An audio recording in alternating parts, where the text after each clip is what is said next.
আমরা নিজের অজান্তেই অনেক সময় মিথ্যে ভালোবাসার জালে ফেঁসে থাকি। মাঝে মাঝে সামনের মানুষটার আচার ব্যবহারে সন্দেহ হয় যে সে হয়তো ভালোবাসে না, ভালোবাসার নামে নাটক করছে, কিন্তু তবুও নিশ্চিত হতে পারি না যে সে সত্যিই ভালোবাসে না। আর কিছুদিন পর যখন সে ছেড়ে চলে যায়, তখন বুঝতে পারি তার ভালোবাসা মিথ্যে ছিল। আসল কথা বলতে, আমাদের জীবনে কিছু মানুষ আসলেই শুধুমাত্র নিজেদের স্বার্থ সিদ্ধির জন্য কাছে আসে, নিজের স্বার্থের জন্য ভালোবাসার নামে নাটক করে, আর স্বার্থ পূরণ হলেই ছেড়ে চলে যায়। তখন আমরা শুধুই কষ্ট পাই আর নিজেকে দোষারোপ করি যে এতদিন কেন বুঝতে পারলাম না তার ভালোবাসাটা মিথ্যে ছিল।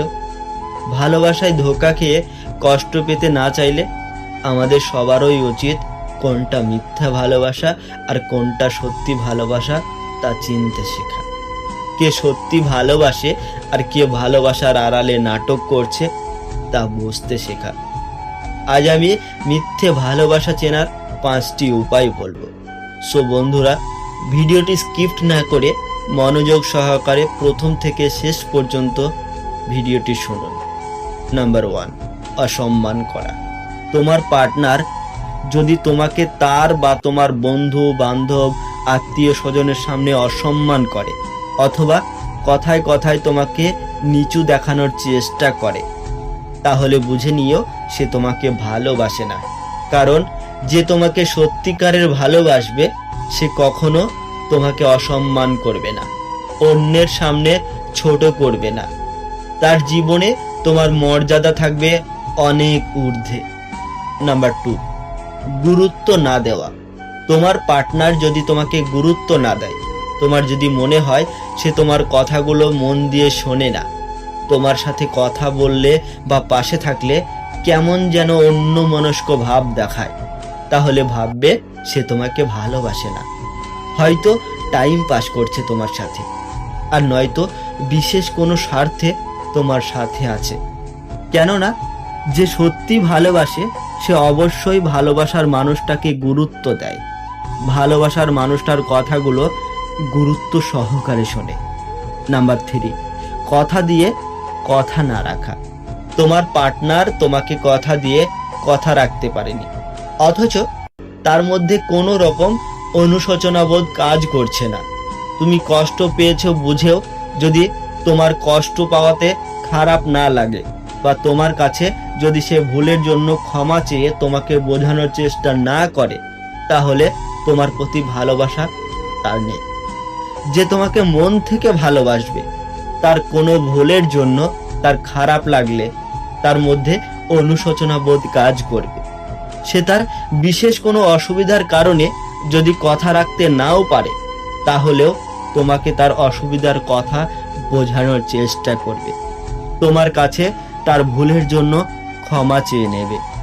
নাম্বার 4, শরীরকে বেশি প্রাধান্য দেওয়া।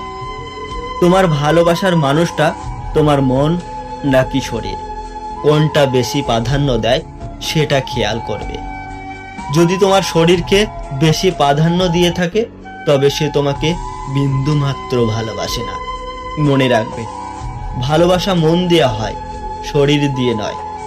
যে তোমাকে সত্যি মন থেকে ভালোবাসবে সে তোমাকে পুরোপুরি পাওয়ার জন্য বিয়ে অবধি অপেক্ষা করবে।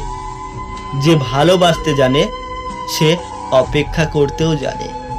নাম্বার 5, ভবিষ্যতের পরিকল্পনা। তোমার পার্টনার যদি তোমাকে নিয়ে ভবিষ্যতের পরিকল্পনা না করে, বা তোমাকে যদি বলে যে আমি তোমাকে অনেক ভালোবাসি, কিন্তু সারা জীবন হয়তো একসাথে থাকতে পারবো না, আমার পরিবার আমাদের সম্পর্ক মেনে নেবে না, তাহলে ভাববে তোমার প্রতি তার ভালোবাসা নেই। কেননা পরিবারের চাপ, জাতপাত, স্ট্যাটাস এসব অজুহাত মাত্র। যে সত্যিকারের ভালোবাসবে সে অবশ্যই তোমাকে নিয়ে ভবিষ্যতের পরিকল্পনা করবে এবং তোমার সাথে সারাটা জীবন কাটাতে চাইবে। সো বন্ধুরা, যত তাড়াতাড়ি সম্ভব এই সম্পর্ক থেকে বেরিয়ে এসো। যেখানে ভালোবাসার আড়ালে নাটক চলছে, এই ভুল সম্পর্ক থেকে নিজেই বেরিয়ে আসলে নিজেকে সামলে নেওয়া যায়, কিন্তু কেউ ধোঁকা দিয়ে ছেড়ে গেলে নিজেকে সামলানো অনেক কঠিন হয়ে ওঠে। বন্ধুরা, ভিডিওটি কেমন লাগলো অবশ্যই কমেন্টে জানাবে, আর চ্যানেলটিকে সাবস্ক্রাইব করে পাশে থাকুন এরকমই আরো সুন্দর সুন্দর ভিডিওর জন্য। ভালো থাকুন, সুস্থ থাকুন, দেখা হবে আবারও একটি নতুন ভিডিওর সাথে।